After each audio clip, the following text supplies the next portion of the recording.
Channel को subscribe करें, bell icon जरूर प्रेस करें हमारी न्यू वीडियो सबसे पहले देखने के लिए। सब्सक्राइब करने के बाद ना घंटी बजा देना, ताकि जब भी मैं कोई न्यू वीडियो अपलोड करूं तो तुम्हारे फोन की घंटी भी बजे। इस वीडियो को लाइक करें, हमारे चैनल को सब्सक्राइब करें, बेल आइकन जरूर प्रेस करें हमारी न्यू वीडियो। नमस्कार, जय हिंद, जय भारत। सभी का स्वागत, अभिनंदन अपने YouTube channel Vande Mataram classes पर। अपन पढ़ रहे हैं राजस्थान जिला दर्शन की सीरीज में उदयपुर संभाग को पढ़ रहे हैं। उदयपुर संभाग में उदयपुर के बाद अपन ने चित्तौड़गढ़ जिला देख लिया था। आज एक नए जिले को पढ़ने जा रहे हैं। नया जिला है राजसमंद जिला। राजसमंद जिले से संबंधित सभी तथ्यों को समावेश करते हुए इसको पूरा डिटेल से पढ़ने की अपन कोशिश करेंगे और अंत में इससे संबंधित महत्वपूर्ण प्रश्नों का भी प्रैक्टिस करेंगे। चलिए स्टार्ट करते हैं। राजसमंद जिला उदयपुर संभाग का जिला है राजसमंद जिला। राजसमंद जिले की अपन स्थिति की बात करें, अवस्थिति राजस्थान के कौन सी दिशा में स्थित है और इनके पड़ोसी जिले कौन कौन सी है। तो राजसमंद जिला राजस्थान का एक अंतर्वर्ती जिला है। ये किसी भी देश या राज्य के साथ में सीमा नहीं बनाता है, ना तो अंतर्राज्यीय सीमा बनाता है, ना अंतरराष्ट्रीय सीमा बनाता है। ये जो तिलक की आकृति का जो जिला दिख रहा है, ये है राजसमंद जिला। राजसमंद जिला। अब इसके पड़ोसी जिलों की बात करें, पड़ोसी जिले कौन कौन से हैं, तो देखिए राजसमंद के पड़ोसी जिले ये राजसमंद है। राजसमंद के पड़ोस में ये पाली जिला है और उत्तर में अजमेर जिला है, भीलवाड़ा जिला है। दक्षिण में बात करें तो दक्षिण में उदयपुर है और ये रहा आपका चित्तौड़गढ़। इन जिलों के साथ में राजसमंद जिला सीमा बना रहा है। और आगे बात करते हैं राजसमंद जिले का शुभंकर देखते हैं। राजसमंद जिले का शुभंकर, तो राजसमंद जिले का शुभंकर है भेड़िया। राजसमंद जिले का शुभंकर भेड़िया है। राजस्थान की संगमरमरी भूमि कहा जाता है राजसमंद जिले को, क्योंकि सफेद संगमरमर राजस्थान में, याद रखेंगे, राजस्थान में सफेद संगमरमर का सर्वाधिक उत्पादन जो होता है वो राजसमंद जिले से होता है। और ध्यान रखना, जो प्रसिद्ध संगमरमर है सफेद संगमरमर वो मकराना का है। मकराना नागौर का प्रसिद्ध संगमरमर है, लेकिन सर्वाधिक सफेद जो संगमरमर है इसका उत्पादन जो राजसमंद जिले से होता है, इसलिए राजसमंद को राजस्थान की संगमरमरी भूमि भी कहा जाता है। सामान्य परिचय की बात करें, सामान्य परिचय राजसमंद जिले का, तो देखते हैं सामान्य परिचय में राजसमंद की स्थापना 17वीं शताब्दी में मेवाड़ के महाराणा राज सिंह के द्वारा की गई है। मेवाड़ के महाराणा राज सिंह के द्वारा राजसमंद की स्थापना की जाती है। इसका प्राचीन नाम था राजनगर। प्राचीन नाम था राजनगर। और राजस्थान का एकमात्र ऐसा जिला है जिसका नामकरण झील के आधार पर रखा गया है।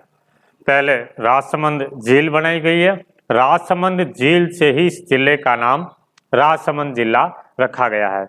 और दूसरी चीज, राजस्थान का एकमात्र ऐसा जिला जिसका मुख्यालय जिले के नामकरण से भिन्न है। जिला मुख्यालय का नाम जिले के नामकरण से भिन्न है, वो है राजसमंद जिला। 10 अप्रैल 1991 को उदयपुर से अलग करके राज्य का 30वें क्रमांक का जिला बनाया गया है राजसमंद को। याद रखेंगे, 10 अप्रैल 1991 को राजस्थान में 3 जिले एक साथ बनाए गए हैं। कौन कौन से? बारां, दौसा और राजसमंद। बारां, दौसा और राजसमंद। कोटा से अलग करके 12 नया जिला का दर्जा दिया गया। जयपुर से अलग करके दौसा को अलग से जिले का दर्जा दिया गया और उदयपुर से अलग करके राजसमंद को एक जिले का दर्जा दिया गया।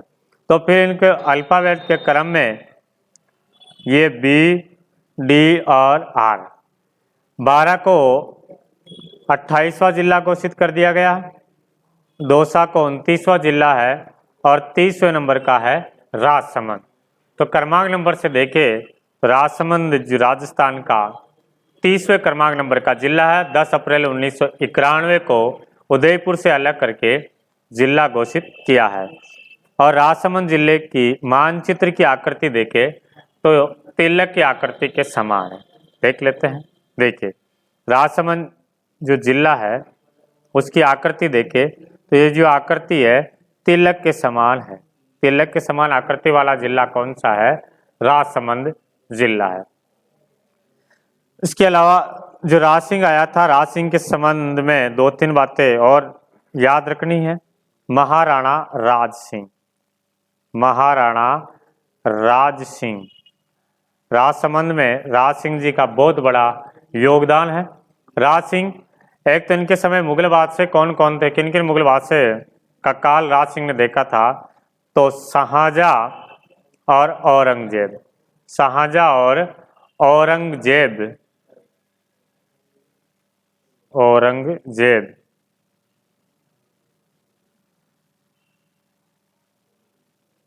मुगल बादशाह इनके समय ये थे राज सिंह के समय। महाराणा राज सिंह की उपाधि याद रखना, इनको विजय कटकातो की उपाधि मिली हुई। विजय कटकातो इंपॉर्टेंट है। विजय कटकातो सैनिक अभिव्यक्ति और प्रजा की रक्षा के लिए महाराणा राज सिंह ने विजय कटकातो की उपाधि धारण की। ठीक है। औरंगजेब के समय इन्होंने काफी संघर्ष किया। औरंगजेब का बराबर कड़ी से कड़ी लड़ते हुए इनका मतलब संघर्ष किया था। जो भी औरंगजेब ने नीतियां बनाई हिंदू विरोधी, इस नीतियों का महाराणा राज सिंह ने विरोध किया और उस नीतियों को बंद भी करवाया था। काफी नीतियों को बंद भी करवाया। चलिए आगे बात करते हैं। राजसमंद की प्रमुख नदियां, कौन कौन सी नदियों का उद्गम राजसमंद जिले से होते हैं? तो पहली नदी देखते हैं। पहली नदी है बनास नदी। इंपॉर्टेंट नदी है बनास नदी। पूरी डिटेल देखते हैं बनास नदी की। बनास नदी का उद्गम राजसमंद जिले में खमनोर की पहाड़ियों से होता है। बहुत ही इंपॉर्टेंट लाइन है। बनास नदी का उद्गम राजसमंद जिले में खमनोर की पहाड़ियों से होता है। अरावली की पहाड़ियों में खमनोर की पहाड़ियों से होता है। पूर्णतः राजस्थान में बहने वाली नदियों में राजस्थान की सबसे लंबी नदी है। पूर्णतः राजस्थान में बहने वाली नदियों में सबसे लंबी नदी की बात करें तो वो नदी है बनास नदी। बनास नदी का उपनाम भी याद रखना है। बनास नदी को वर्णासा, वन की आशा और वशिष्ठी कहा जाता है। बनास नदी को वर्णासा कहते हैं, वन की आशा कहते हैं और वशिष्ठी के नाम से जाना जाता। वशिष्ठी, वर्णासा, वन की आशा और वशिष्ठी कौन सी नदी को कहा जाता है? कौन सी नदी को कहते हैं? तो बनास नदी को कहते हैं। वर्णासा, वन की आशा, वशिष्ठी। राजस्थान में, पूर्णतः राजस्थान में बहने वाली राजस्थान की सबसे लंबी नदी है बनास नदी। और इसकी लंबाई की बात करें तो 480 किलोमीटर ये लंबी है। कहीं कहीं 512 किलोमीटर भी देखने को मिल जाता है। तो लंबाई आपसे नहीं पूछते हैं। पूर्णतः राजस्थान में बहने वाली सबसे लंबी नदी है पूर्णतः राजस्थान में जो नदियां बहती है उसमें से सबसे लंबी नदी है। ठीक है। जितनी भी नदियां राजस्थान में बहती, इसका उद्गम और समापन जो राजस्थान में हो रहा है। और केवल राजस्थान में बहने वाली नदियों में सबसे लंबी ये है। वैसे राजस्थान की सबसे लंबी नदी चंबल नदी है। चंबल नदी सबसे लंबी नदी है, लेकिन वो जो लंबाई जितनी अपन माप रहे हैं तो पूरी के पूरी अपने राजस्थान में नहीं बह रही है। मध्य प्रदेश में भी बहती है, अंतर्राज्यीय सीमा भी बनाती है और यूपी में भी बहती है ना। चले आगे बात करते हैं। ये राजस्थान के 6 जिलों में प्रवाहित होती है। अभी मैप में अपन देखेंगे कौन कौन से जिलों में प्रवाहित होती है। मैप में देखते हैं। 6 जिलों में बहते हैं। राजसमंद, चित्तौड़, भीलवाड़ा, अजमेर, टोंक और सवाई माधोपुर में है। टोंक जिले में ये सर्पिलाकार में बहती है और बनास नदी के प्रवाह क्षेत्र में भूरी मिट्टी का प्रसार है। कौन सी नदी के प्रवाह क्षेत्र में भूरी मिट्टी का प्रसार है? तो बनास नदी के प्रवाह क्षेत्र में भूरी मिट्टी का प्रसार है। सर्वाधिक त्रिवेणी संगम भी इसी नदी पर बने हुए हैं। सबसे ज्यादा त्रिवेणी संगम बनास नदी पे है, बिलवाड़ा में है, राजमहल टोंक में है ना, एक देवधाम जोधपुरिया टोंक में है और आगे सवाई माधोपुर में है। एक देखते पिंड मांट का मैदान, पीड मांट का मैदान, ये भी अपने बनास नदी के द्वारा बनाया हुआ है मैदान है, समतल मैदान में। चलो मैप में देख लेते हैं, ये देखते हैं मैप में। इंपोर्टेंट नदी है तो पूरे को इसमें मैप में अपन समझ लेते हैं। ये राजसमंद जिला है। राजसमंद जिले से बनास नदी का उद्गम होकर के ये चित्तौड़ जिले में प्रवेश करती है। चित्तौड़ से बिलवाड़ा, बिलवाड़ा से ये अजमेर में प्रवाहित होती है, थोड़ी सी अजमेर में जाती है, अजमेर से फिर ये टोंक जिले में प्रवाहित होती है। टोंक जिले में ये सर्पिलाकार में बहती है और टोंक से फिर आगे सवाई माधोपुर, इधर से चंबल नदी आ रही है, चंबल नदी में ये मिल जाती है, चंबल नदी में मिल जाती है सवाई माधोपुर में। तो ये दो मैदान हैं, एक तो पिंडमान का मैदान है और आगे मालपुरा करौली का मैदान भी है, बनास नदी का ही पार्ट है, बनास नदी के अपवाह क्षेत्र का ही पार्ट है। बनास नदी के प्रवाह क्षेत्र में भूरी मिट्टी का प्रसार है। त्रिवेणी संगम की बात करें तो एक त्रिवेणी संगम तो बिलवाड़ा में, बिगोद बिलवाड़ा, बनास, मैनाल और बेड़च नदी, बनास, मैनाल और बेड़च। एक तो बिगोद त्रिवेणी संगम है, बिगोद बिलवाड़ा में, दूसरा राजमहल टोंक में है, टोंक जिले में राजमहल टोंक में बनास, डाई और खारी नदियों का वहां पर त्रिवेणी संगम है राजमहल टोंक में। एक सवाई माधोपुर में है, रामेश्वर सवाई माधोपुर, रामेश्वर सवाई माधोपुर, जिसमें बनास, चंबल और एक सीप नदी, ये तीन नदियां मिलती है। रामेश्वर में कौन कौन सी है? बनास, चंबल और सीप। ये जो त्रिवेणी संगम है प्रत्येक जिले वाइज, जो जिले का नंबर आ रहा, बिलवाड़ा जिला पढ़ेंगे तो बिलवाड़ा में ये सारी चीजें आपको नोट करवाऊंगा, टोंक जिला पढ़ेंगे तो टोंक में नोट करेंगे ये, और सवाई माधोपुर पढ़ेंगे सवाई माधोपुर में नोट करेंगे। तो ये देखी थी अपन ने बनास नदी, बनास नदी की बात की थी। अब बनास नदी के बाद देखिए अगली नदी, अगली इंपॉर्टेंट नदी है कोठारी नदी। कोठारी नदी, इसका उद्गम राजसमंद जिले में दिवेर की पहाड़ियों से होता है, दिवेर की पहाड़ियों से कोठारी नदी का उद्गम होता है। और ध्यान रखना फिर राजसमंद जिले से ये बिलवाड़ा में आती है। बिलवाड़ा में इस कोठारी नदी पर मेजा बांध बना हुआ है, बिलवाड़ा जिले में कोठारी नदी पर मेजा बांध बना हुआ है। बिलवाड़ा जिले में कोठारी नदी पर ही बागोर सभ्यता विकसित हुई है। बागोर सभ्यता, बागोर सभ्यता किस नदी के किनारे विकसित हुई है? तो कोठारी नदी के किनारे ही विकसित हुई है। और फिर बिलवाड़ा में ये बनास में मिल जाती है कोठारी नदी। खारी नदी, खारी नदी राजसमंद जिले के बिजराल की पहाड़ियों से इसका उद्गम होता है।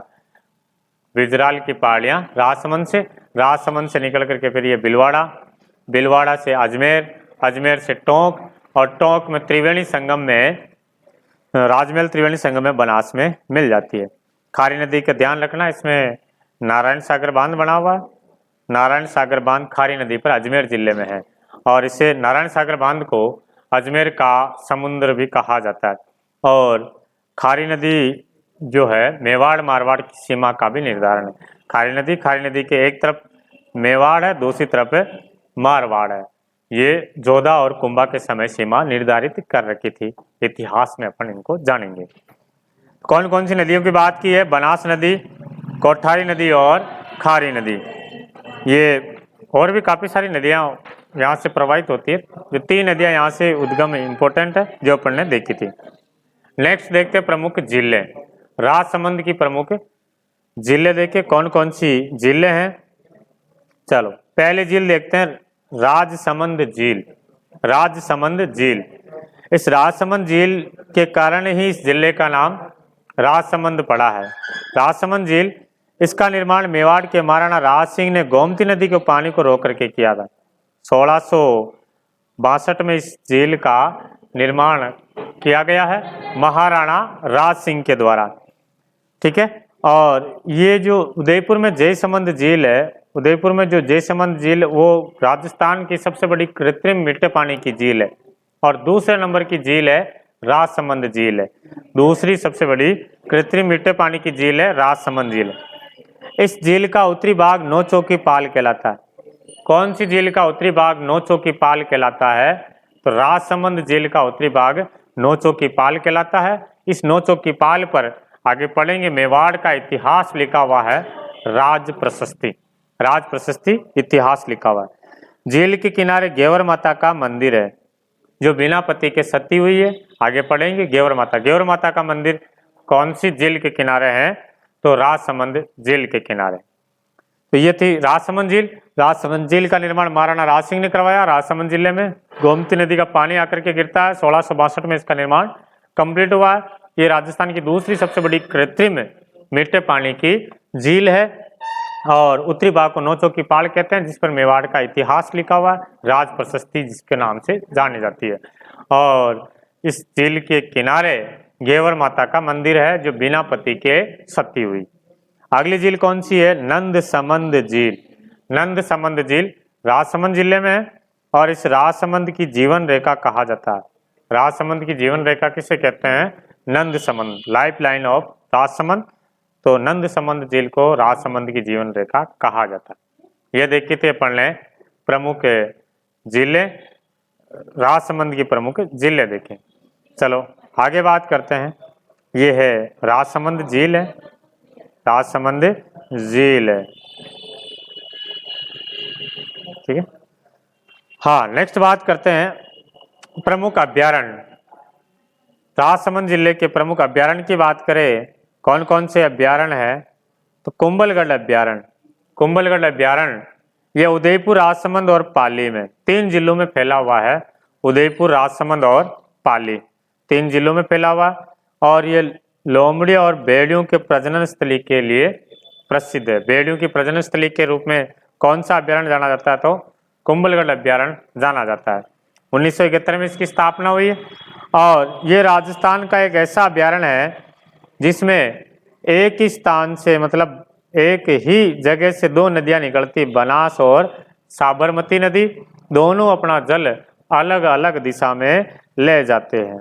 जैसे ये देखे अपना ये राजसमंद कुंभलगढ़ अभ्यारण्य। इस कुंभलगढ़ अभ्यारण्य से एक नदी बनास निकलती है, बनास नदी अपना जल बंगाल की खाड़ी में ले जाती है और दूसरी एक साबरमती नदी निकलती है ना, साबरमती नदी, जो अपना जल किधर ले जाती है?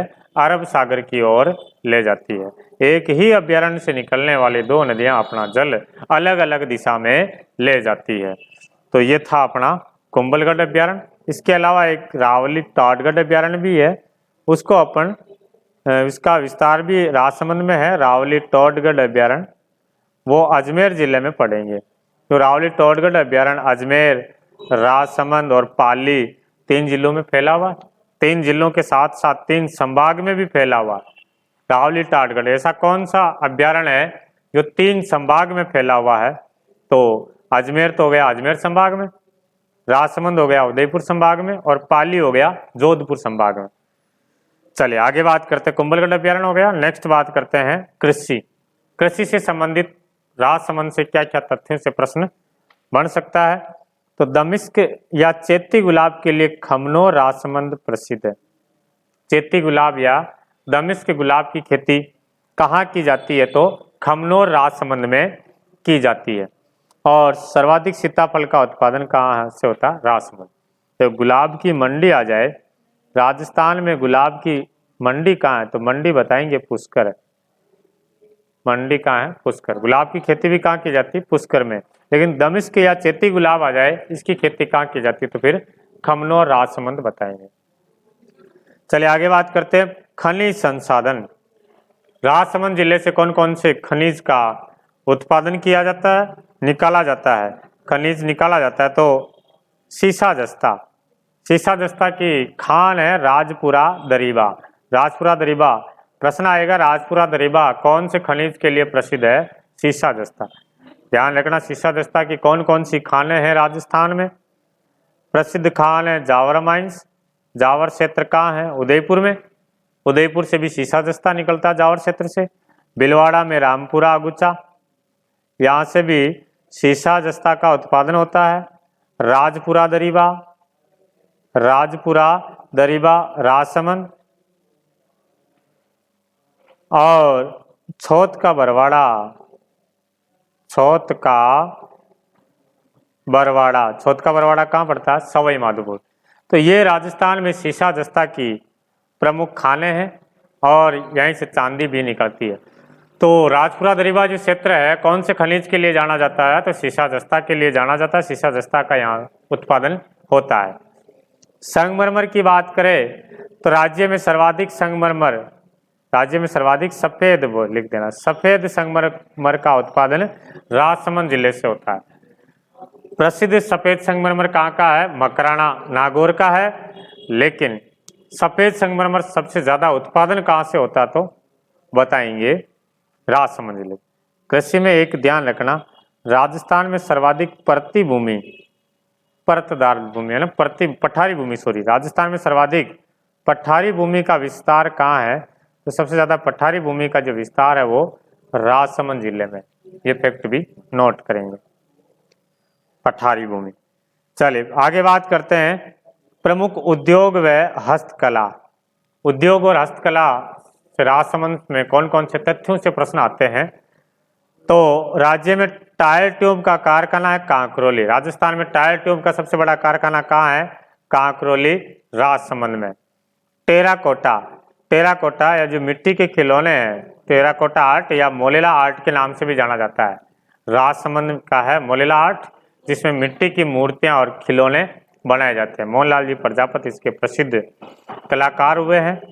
मोहनलाल जी प्रजापत मोलेला गांव से हैं, मोहनलाल जी प्रजापत। टेराकोटा जिसको मोलेला आर्ट के नाम से भी जानते हैं, मिट्टी की मूर्तियां और खिलौने बनाए जाते हैं, काफी प्रसिद्ध मोलेला आर्ट है और एग्जामों में कई बार टारगेट भी रहा है ये टेराकोटा मोलेला आर्ट राजसमंद। तारकसी के जेवर, तारकसी यानी तार के समान पतले, जो बहुत बारीक पतले तार से आभूषण बनाते हैं, वो तारकसी के जेवर है और कहाँ के हैं? नाथ द्वारा। इसका भी अपने को ध्यान में रखना है। तो उद्योग और हस्तकला में अपन ने क्या क्या देखा? एक तो टायर ट्यूब का सबसे बड़ा कारखाना नाथ द्वारा, सॉरी, कांकरोली राजसमंद में है। एक टेराकोटा मोलेला आर्ट राजसमंद की है और दूसरा देखा अपने तारकसी के जेवर नाथ द्वारा राजसमंद का। ये टेराकोटा आर्ट है, terracotta Molela art, Molela art या इसको टेराकोटा आर्ट भी कहते हैं। ठीक है, मिट्टी की बनी मूर्तियां जिसको पकाते हैं उस प्रकार पकाते हैं कि जो मूर्तियां हैं, भगवान की मूर्तियां बनाते हैं, खिलौने बनाते हैं, ये टेराकोटा मोलेला आर्ट है। परिवहन की बात करें, परिवहन से संबंधित क्या क्या प्रश्न आता है? परिवहन, राज्य में सड़कों का सर्वाधिक घनत्व राजसमंद जिले में। राजस्थान में सड़कों का सर्वाधिक घनत्व राजसमंद जिले में है।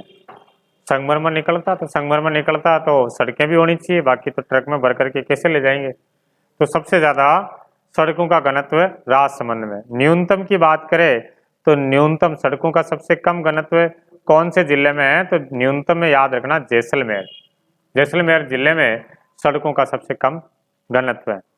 राजस्थान में सड़कों का घनत्व है तो राजस्थान में 78.61 किलोमीटर प्रति 100 वर्ग किलोमीटर में। ये स्थिति मार्च 2020 तक की है।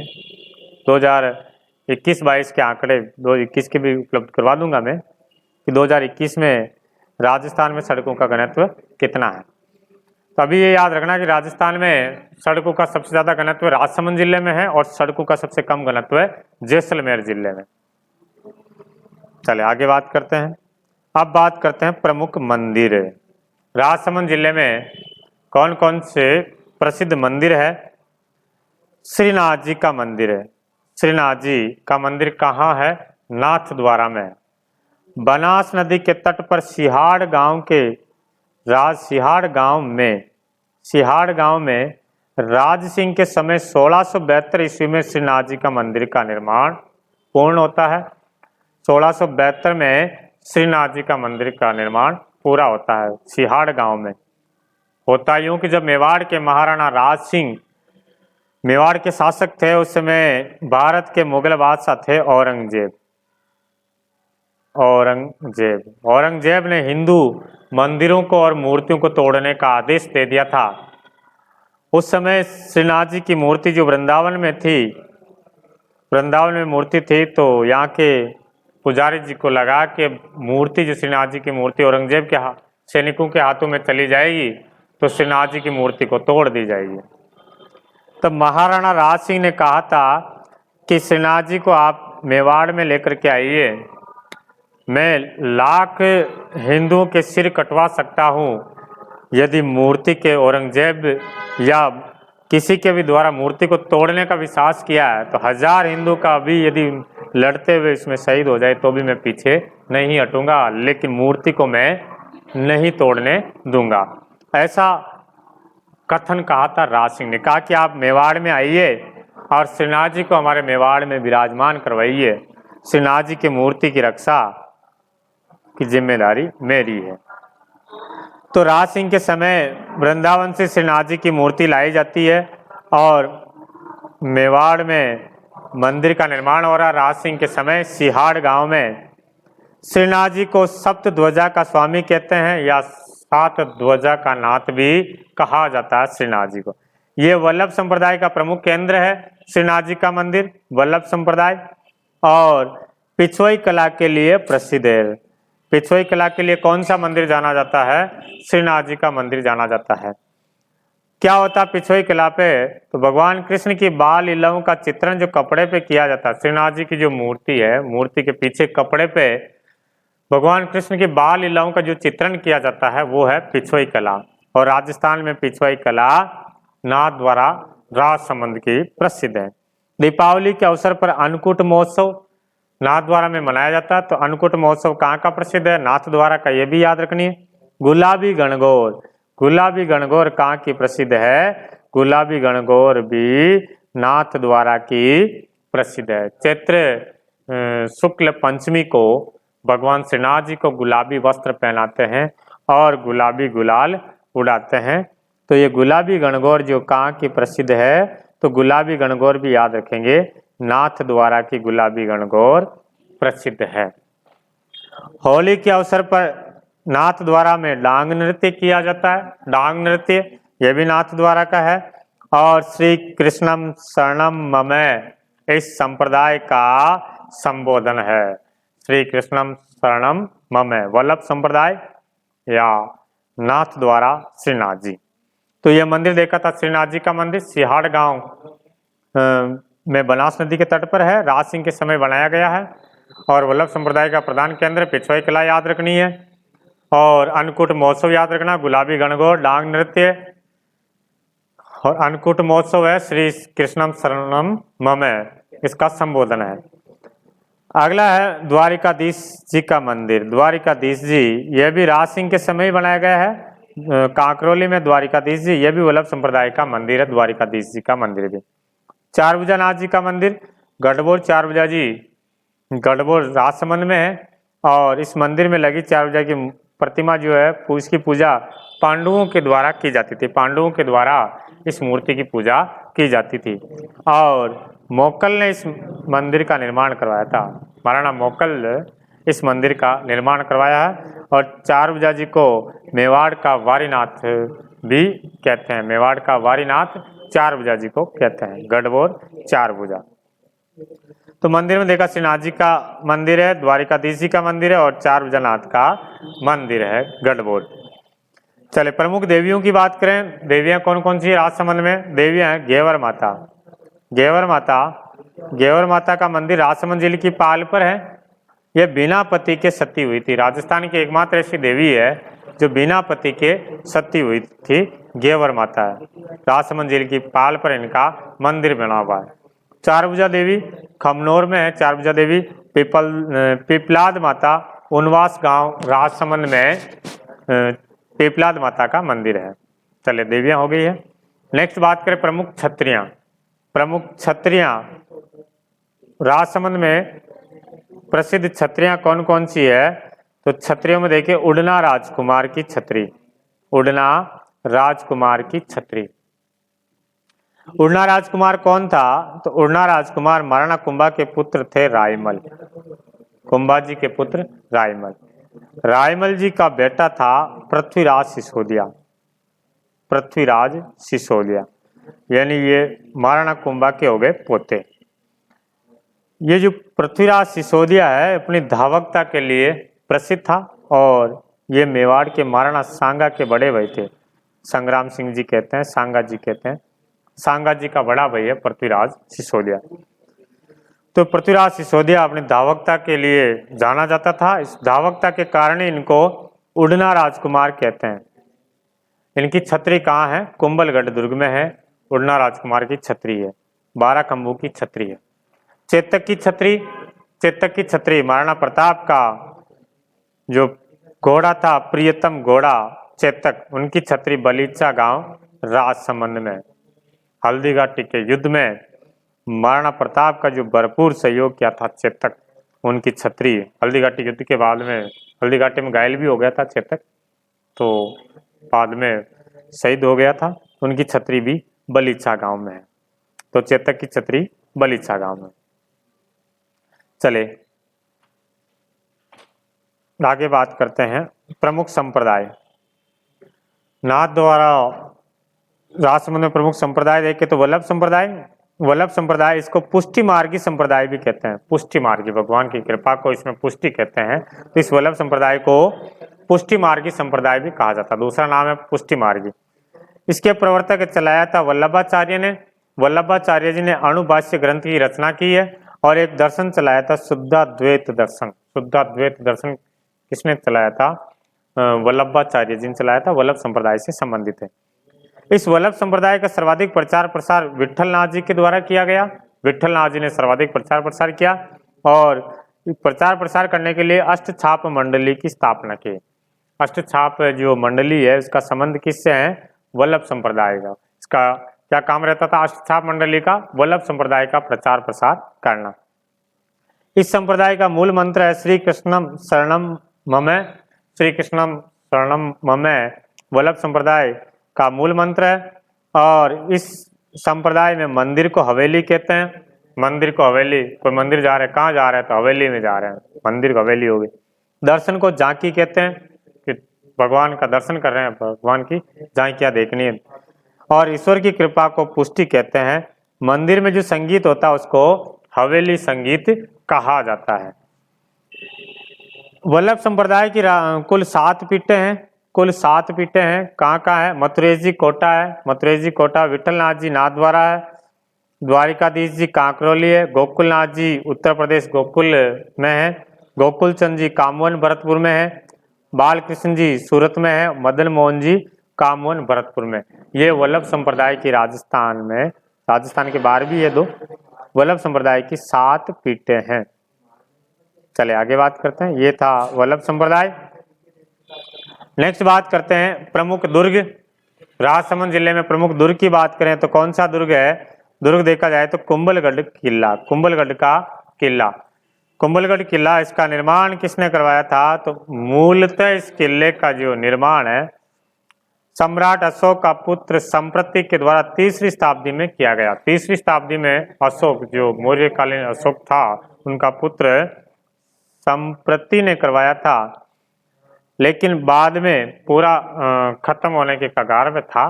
तो महाराणा कुंभा ने उसकी जगह पर एक बिल्कुल नया दुर्ग का निर्माण करवाया है। तो महाराणा कुंभा ने, वर्तमान में जो दुर्ग बना हुआ है ये किसने बनाया था? मेवाड़ के महाराणा कुंभा ने इस कुंभलगढ़ दुर्ग का निर्माण करवाया था। इसके प्रमुख शिल्पी कौन है? मंडल।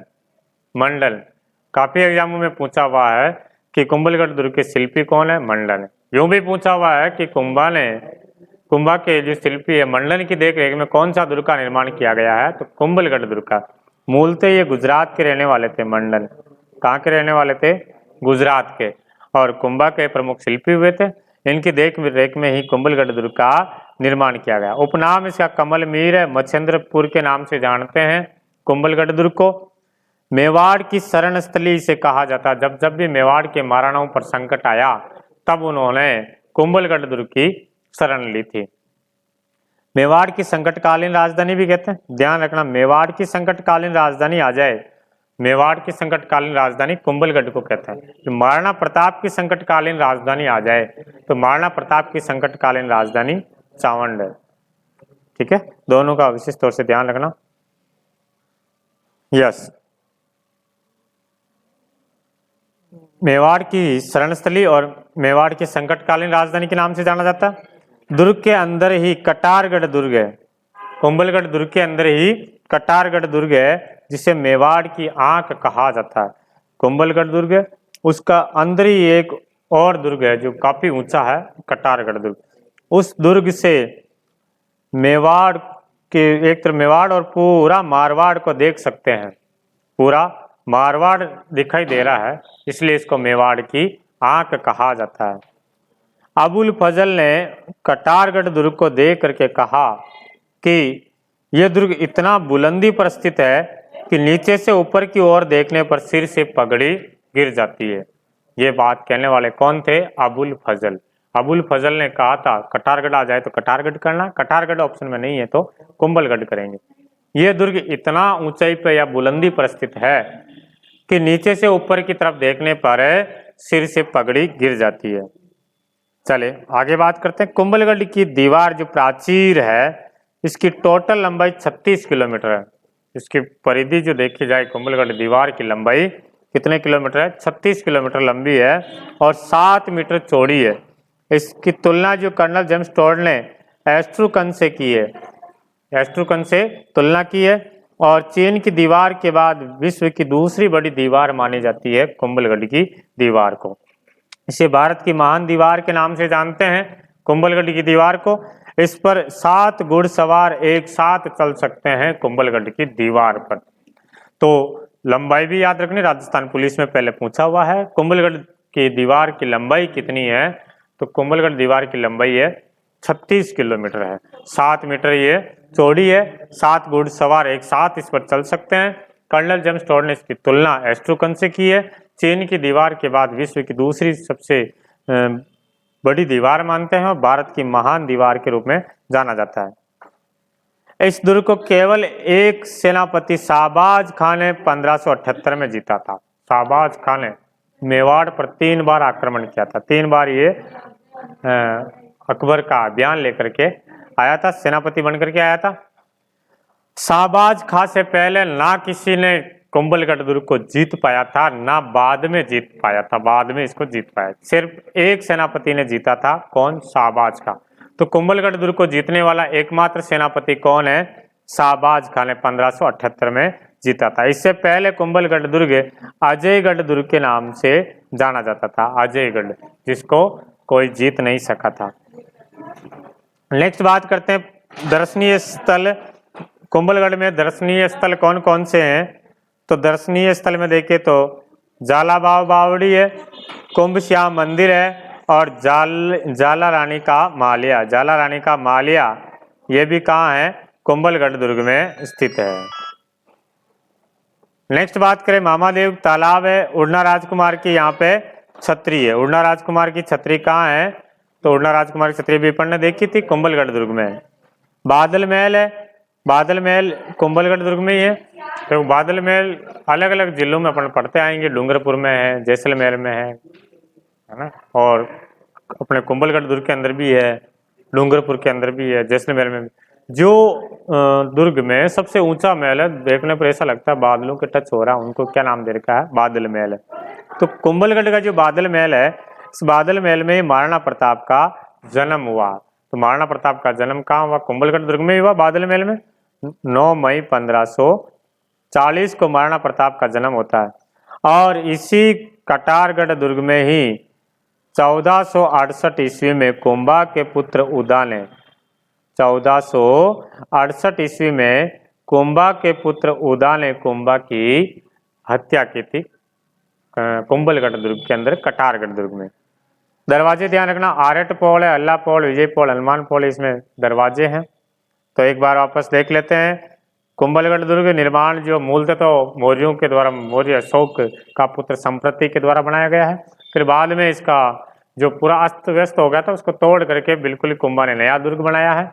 नागौर विजय बताया जाता है, नागौर विजय के उपलक्ष्य में इसका निर्माण करवाया है। इसके प्रमुख शिल्पी मंडल है मच्छिंद्रपुर के नाम से जानते हैं, मेवाड़ की शरणस्थली, मेवाड़ की संकटकालीन राजधानी। दुर्ग के अंदर एक दुर्ग और है, कटार दुर्ग कहते हैं। अबुल फजल ने इसके बारे में कहा था कि ये इतना बुलंदी पर स्थित है कि नीचे से ऊपर की तरफ देखने पर सिर से पगड़ी गिर जाती है।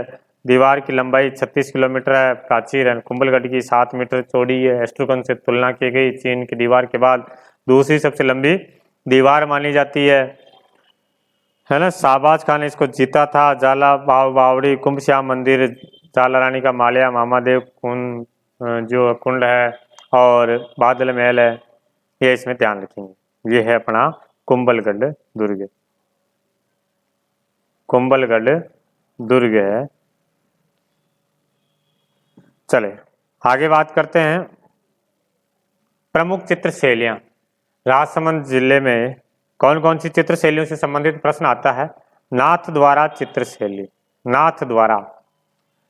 इस शैली का आरंभ मेवाड़ के महाराणा राज सिंह के समय हुआ था। नाथ द्वारा चित्र शैली का आरंभ महाराणा राज सिंह के समय हुआ और स्वर्ण काल भी है महाराणा राज सिंह के शासन काल को ही माना जाता है। महाराणा राज सिंह के शासन काल को ही नाथ द्वारा चित्र शैली का स्वर्ण काल माना जाता है। और श्रीनाथ जी का मंदिर पिछोई कला के लिए प्रसिद्ध है, जो इस शैली की मौलिक देन है, निजी देन है। पिछोई कला वो नाथ द्वारा चित्र शैली की ही देन है। इस चित्रकला का विकास मथुरा के कलाकारों द्वारा किया गया है और यह उदयपुर शैली और ब्रज शैली का मिश्रण है। उदयपुर शैली यानी मेवाड़ शैली और ब्रज शैली का मिश्रण है नाथ द्वारा शैली। चित्रित विषय कौन से सब्जेक्ट पर ये चित्र बनाते थे? तो श्री कृष्ण की बाल लीलाएं, ग्वालों का चित्रण, है ना, भगवान से संबंधित ही बनाते थे। ग्वालों का चित्रण, यमुना स्नान, अन्नकूट महोत्सव आदि पर चित्र बनाते हैं। चित्रकार खेतदान, नारायण, घासीराम, चतुर्भुज, उदयराम, खूबीराम, ये नाथ द्वारा चित्र शैली के प्रमुख चित्रकार है। दो महिला चित्रकार भी है, कमला व इलायची। कमला व इलायची दो महिला चित्रकार भी है नाथ द्वारा चित्र शैली से। नेक्स्ट बात करते हैं देवगढ़ चित्र शैली। देवगढ़ चित्र शैली, देवगढ़ चित्र शैली भी है जो अपने मेवाड़ चित्र शैली, मेवाड़ स्कूल की ही शैली है। इसका प्रारंभिक विकास है द्वारिकादास चुंडावत के समय हुआ। द्वारिकादास चुंडावत के समय इस देवगढ़ चित्र शैली का विकास हुआ है और प्रकाश में लाने का श्रेय श्रीधर अंधारे को जाता है। श्रीधर अंधारे को देवगढ़ चित्र शैली का प्रकाश में लाने का श्रेय जाता है। चित्र विषय शिकार दृश्य, अंतपुर, राशि, ठाट बाट है और चित्रकार बंगला, कौला, चौका, बेजनाथ, है ना, ये इसके प्रमुख चित्रकार हुए थे। और देवगढ़ चित्र शैली में ध्यान रखना, देवगढ़ जो चित्र शैली है ये मेवाड़, मारवाड़ और जयपुर शैली, टुंडार शैली का मिश्रण है। टुंडार शैली का ये मिश्रण है देवगढ़ चित्र शैली। चलिए आगे बात करते हैं प्रमुख शिलालेख। प्रमुख शिलालेख कुंभलगढ़ शिलालेख। कुंभलगढ़ शिलालेख कौन सी ईस्वी का है? 1460 ईस्वी का। कुंभलगढ़ दुर्ग में लगा हुआ है। इसकी भाषा संस्कृत और लिपि कौन सी है? नागरी लिपि है। इसमें बप्पा रावल से लेकर के महाराणा कुंभा तक की उपलब्धियों का वर्णन है। जो गोयल वंश का वास्तविक संस्थापक माना जाता है बप्पा रावल, यहाँ से लेकर के महाराणा कुंभा, कुंभलगढ़ दुर्ग जो है महाराणा कुंभा ने बनवाया था, तो उस समय यहाँ पर है प्रशस्ति उत्कीर्ण करवाई, शिलालेख लिखवाया, तो यहाँ तक के उपलब्धियों का वर्णन है। और मेवाड़ के महाराणा हमीर को इसमें विषम घाटी पंचानन की संज्ञा दी गई। जो सिसोदिया वंश के संस्थापक हुए थे महाराणा हमीर को विषम घाटी पंचानन की संज्ञा दी गई है इस कुंभलगढ़ शिलालेख में। ठीक है, इसके रचयिता के बारे में अलग अलग विद्वानों में अलग अलग मत है। कुछ इतिहासकार जो इसके राइटर मंडन को मानते हैं, जबकि गौरी शंकर हीराचंद जो ओझा जी है वो कान्हा व्यास को मानते हैं। अर्जेंट या क्लास चल रही है, 5 मिनट रुक। हाँ लगा। अगला है राज प्रशस्ति। राज प्रशस्ति की बात करें तो राज प्रशस्ति राजसमंद झील की पाल पर है, राजसमंद झील की पाल पर है। और कल्याण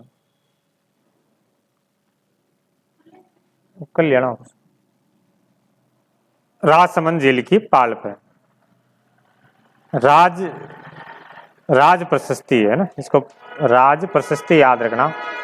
राज प्रशस्ति, देखो राज प्रशस्ति आ जाए तो राजसमंद बताना है, और इसी के नाम की एक प्रशस्ति आती है राय प्रशस्ति। राय प्रशस्ति, राय प्रशस्ति आ जाए तो ये है जूनागढ़ फोर्ट बीकानेर में, महाराजा राय सिंह ने उत्कीर्ण करवाई थी। प्रशस्ति क्या होता है? ऐसा शिलालेख जिसमें राजा महाराजा की यशोगाथाओं का वर्णन होता है उसको प्रशस्ति कहते हैं। तो राय प्रशस्ति बीकानेर। अभी अपन किसकी बात कर रहे हैं? राज प्रशस्ति। राज प्रशस्ति राजसमंद झील की पाल पर 1676 में महाराणा राज सिंह ने स्थापित करवाई थी।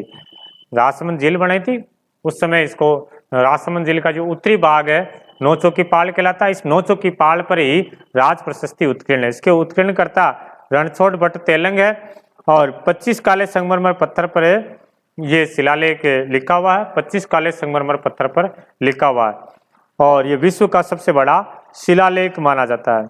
विश्व का सबसे बड़ा शिलालेख है राज प्रशस्ति।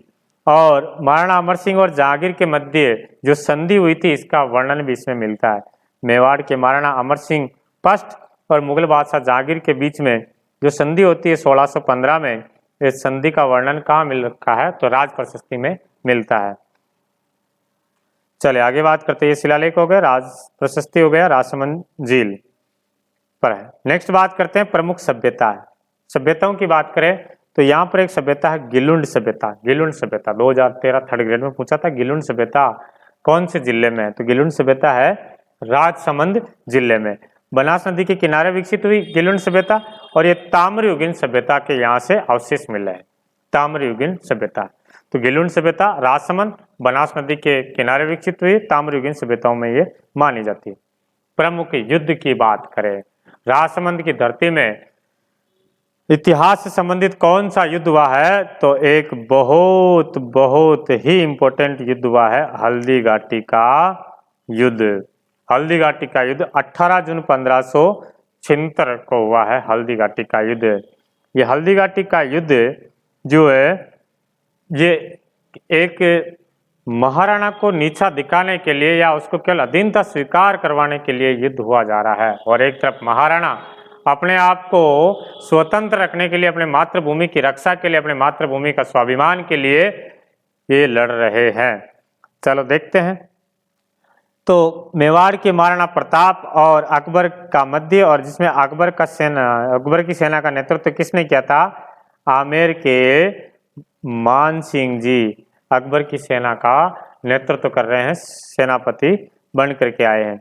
महाराणा प्रताप जो है उनके सामने जो एक चौथाई सेना थी मुगलों की सेना, महाराणा मान सिंह की सेना के सामने बहुत कम सेना थी। बहुत कम सेना में भी मान सिंह को और मुगलों को वो संदेश दिया कि महाराणा प्रताप जो है वो इस प्रकार से अधीनता स्वीकार करने वाले नहीं है। दांत खट्टे कर दिए थे अकबर के और मान सिंह जी के।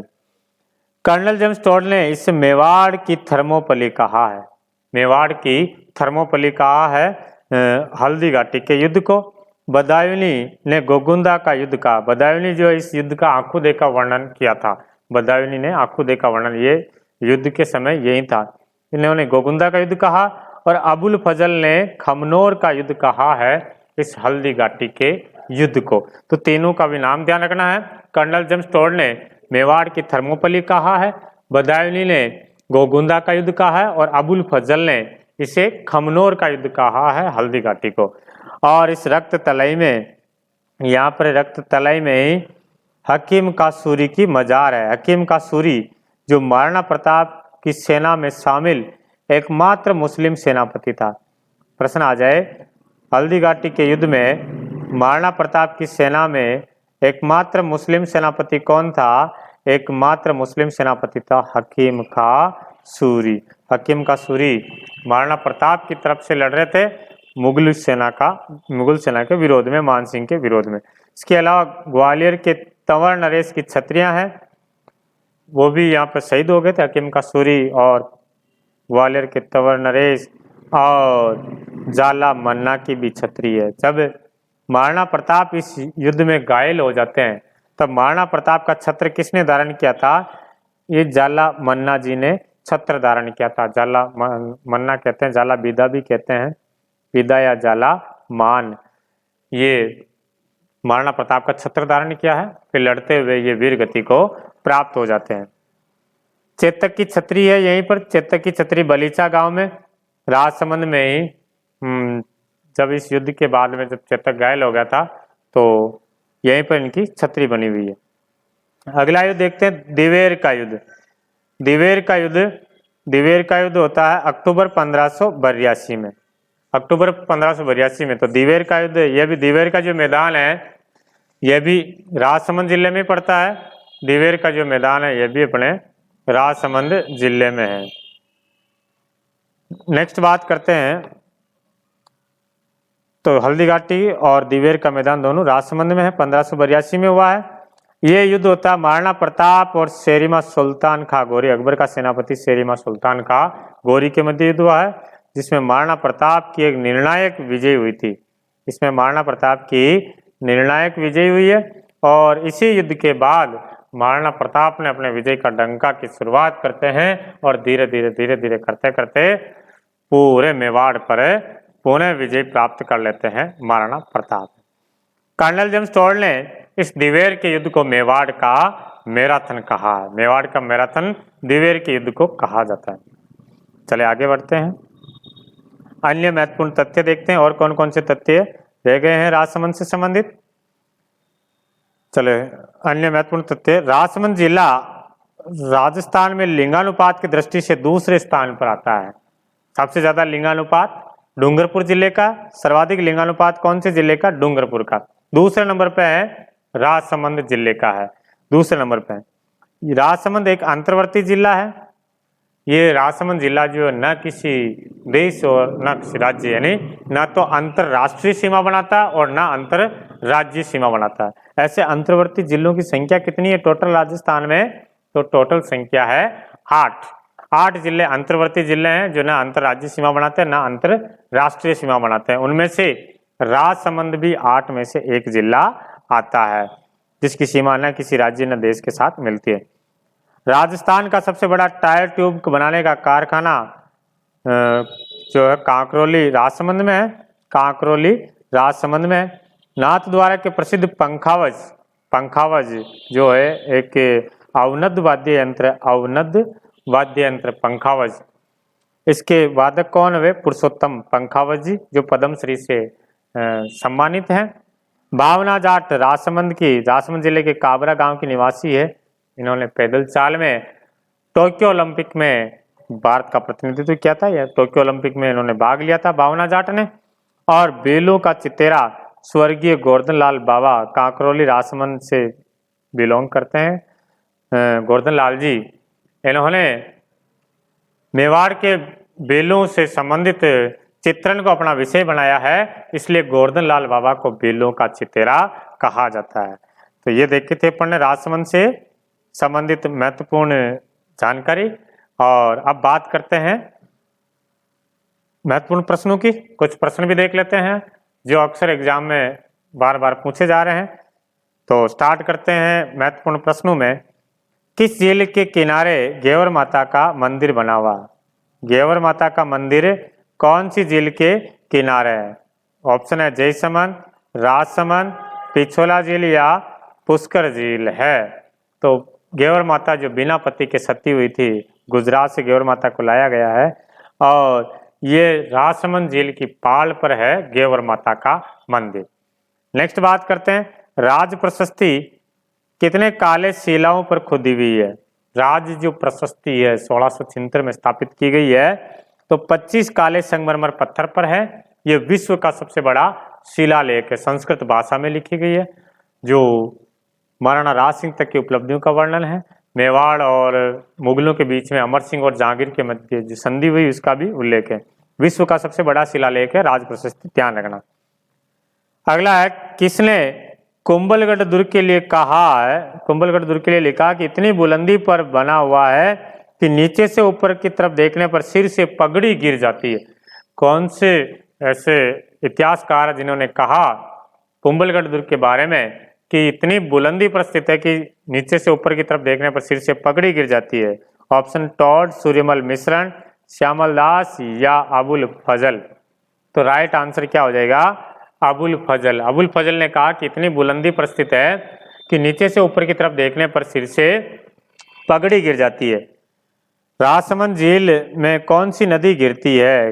राजसमंद झील में कौन सी नदी गिरती है? ऑप्शन है लूणी, चंबल, गोमती या फिर बनास है। तो राजसमंद झील में गोमती नदी का पानी आता है, गोमती नदी हो जाएगा। जिले के रेल मगरा के कौन से गांव की भावना जाट ने राष्ट्रीय पैदल चाल में चैंपियनशिप जीती है? बिलचा, काकरोली, मिलेला या काबरा गांव। तो राइट आंसर क्या हो जाएगा?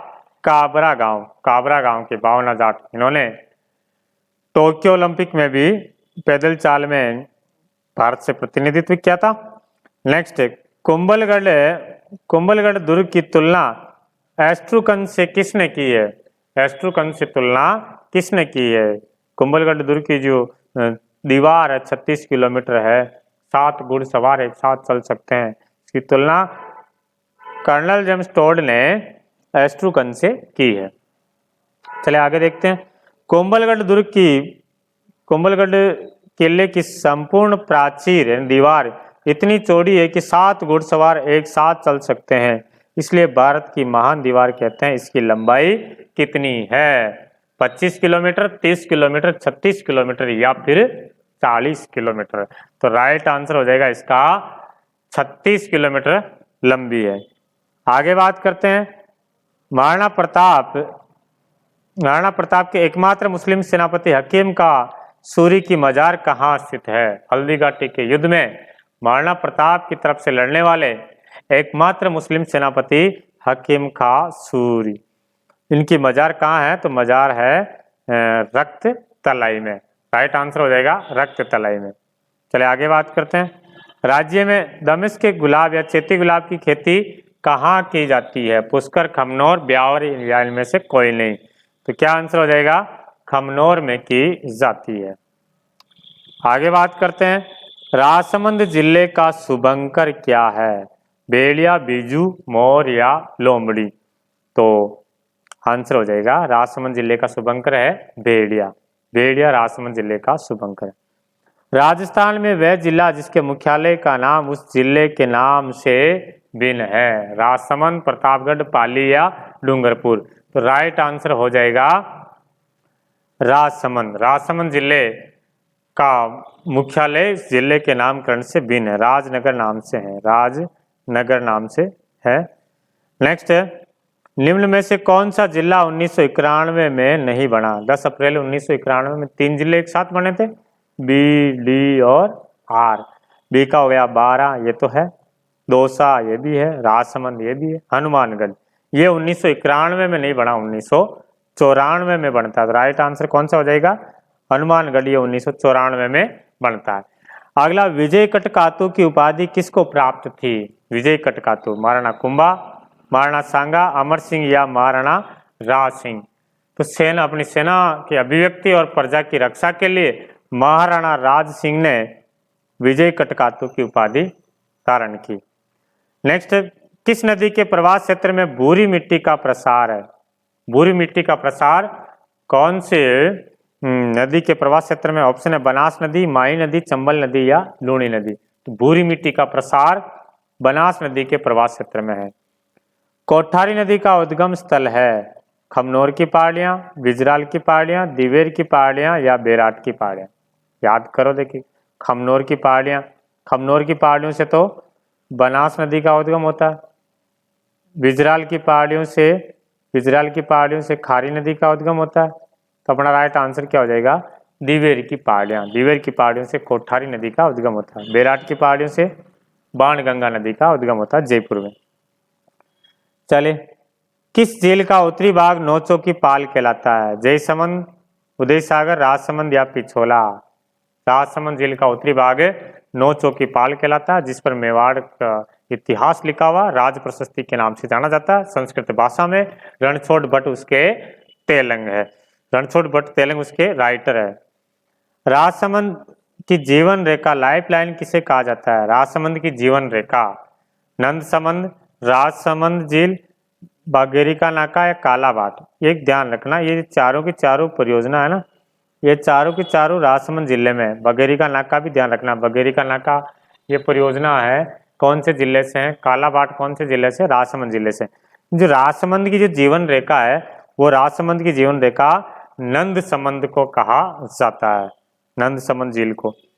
नेक्स्ट, भेड़ियों की प्रजनन स्थली के रूप में प्रसिद्ध अभ्यारण्य, अभ्यारण्य इसको सही कर देना, भेड़ियों की प्रजनन स्थली के रूप में कौन सा अभ्यारण्य जाना जाता है? सज्जनगढ़ अभ्यारण्य, कुंभलगढ़, सीतामाता या जयसमंद? तो भेड़ियों की प्रजनन स्थली के रूप में जाना जाता है कुंभलगढ़ अभ्यारण्य। अगला है, राजसमंद जिले का राजपुरा दरीबा क्षेत्र कौन सी खनिज के लिए प्रसिद्ध है? राजपुरा दरीबा लोहा अयस्क, तांबा अयस्क, सीसा जस्ता या गार्नेट? तो राजपुरा दरीबा सीसा जस्ता के यहाँ पर खान है। राजस्थान में सफेद संगमरमर का सर्वाधिक उत्पादन कहाँ से होता है?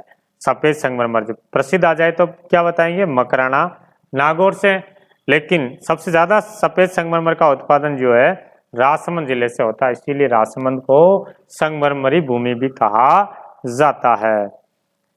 अगला, राजस्थान में मोलेला, मोलेला किसके लिए जाना जाता है? राजसमंद के, राजस्थान में राजसमंद जिले का जो मोलेला गांव है, मोलेला किसके लिए जाना जाता है? कुंदन कार्य के लिए, चमड़े के काम के लिए, टेराकोटा कार्य के लिए या गेसों के काम के लिए?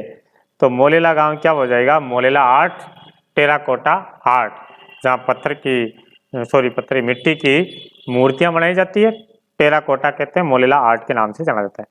तारकसी के जेवर कहाँ के प्रसिद्ध है? तारकसी के जेवर बताया था आपने, पतले तार से जो आभूषण बनाए जाते हैं तारकसी के जेवर है। और तारकसी के जेवर अपने कहाँ के प्रसिद्ध है?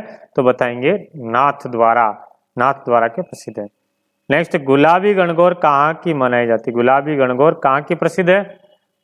तो गुलाबी गणगौर जो अपन बताएंगे नाथद्वारा। चैत्र शुक्ल पंचमी को भगवान श्रीनाथ जी को गुलाबी कपड़े पहनाए जाते हैं और गुलाबी गुलाल उड़ाई जाती है ना, गुलाबी गणगौर नाथद्वारा की। नेक्स्ट, मेवाड़ की आंख किसे कहते हैं? मेवाड़ की आंख कह देंगे अपन कुंभलगढ़ दुर्ग को मेवाड़ की आंख कहा जाता है। अगला देखते हैं, कौन सा चित्रकार बीलू के चित्रे के रूप में विख्यात है?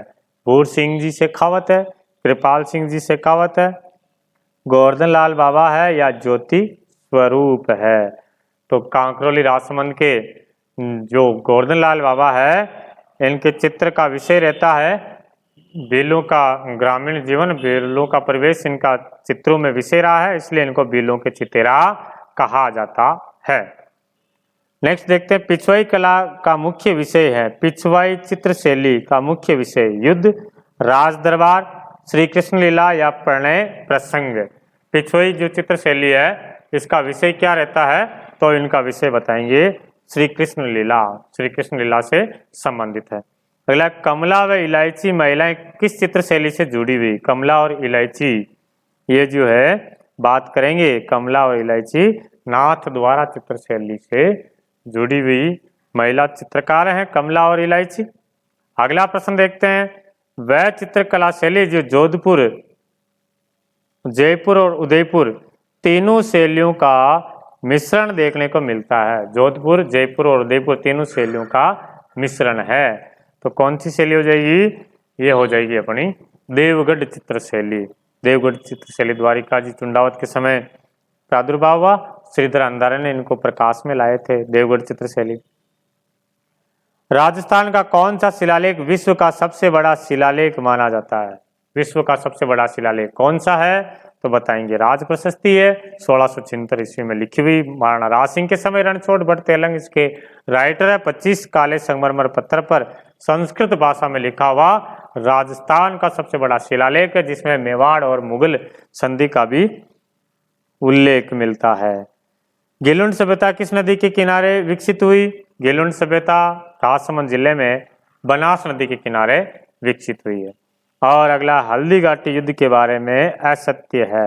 मेवाड़ की थर्मोपली कहते हैं, गोगुंदा का युद्ध कहते हैं, खमनोर का युद्ध कहते हैं, मेवाड़ का मैराथन कहते हैं। गलत कौन सा हो जाएगा? तो देखते हैं। हल्दी घाटी को मेवाड़ की थर्मोपली, बिल्कुल कर्नल जेम्स टोड साहब ने कहा था। हल्दी घाटी युद्ध को मेवाड़ की थर्मोपली।